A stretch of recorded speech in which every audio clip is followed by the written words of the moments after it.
Quand Lily allait sortir, elle a découvert que sa porte d'entrée était inattendument barricadée par un mur noir mystérieux. Au début, elle a pensé que ce pourrait être une farce, mais quand elle et Tim cherchaient une autre sortie, ils ont réalisé que toutes les fenêtres de la maison étaient également scellées, sans aucune explication. Pour s'échapper, ils ont dû prendre leur téléphone pour appeler la police, mais ces derniers n'avaient aucune réception. Mieux encore, quand ils approchaient les téléphones du mur noir, leurs écrans étaient gravement perturbés. Cette scène a rendu Lily incapable de l'accepter sur le champ. Furieuse, elle a pris la perceuse de la maison, prête à détruire ce mur. Cependant, après plusieurs tentatives, la mèche de la perceuse est devenue rouge chaude à cause de l'effort, tandis que le mur noir n'a montré aucune modification. Dans l'impuissance, les deux ont donc percé des trous dans les autres murs, mais même si ces murs étaient pleins de trous, ils n'ont trouvé aucune chance de fuite. Juste quand ils étaient sur le point d'abandonner, ils ont soudain entendu un bruit provenant du mur séparant leur appartement de celui du voisin. Lily a percé ce mur avec la perceuse et a découvert que le voisin habitait avec sa copine. Après avoir demandé ce qui se passait, ils ont appris que les pièces de l'appartement voisin étaient également solidement bloquées par un mur de briques. Puisque Day ne trouvait aucune méthode pour briser le mur, Tim a ouvert le robinet de la cuisine pour se laver le visage et se calmer.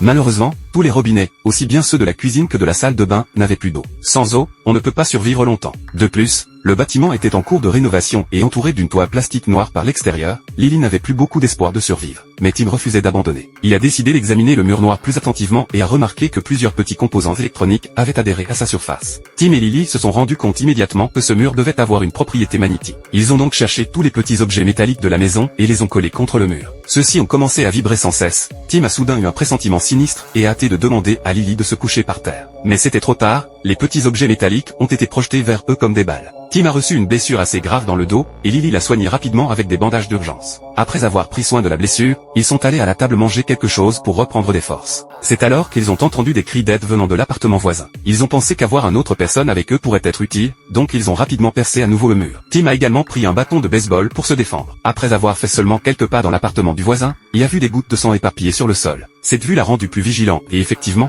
il a trouvé la jeune femme évanouie près du lit. Tim a demandé à Lily de l'emmener chez eux d'abord, tandis qu'il faisait le tour de l'appartement pour inspecter la situation. Mais au milieu de son inspection, il a été attaqué par surprise par le copain de la jeune femme.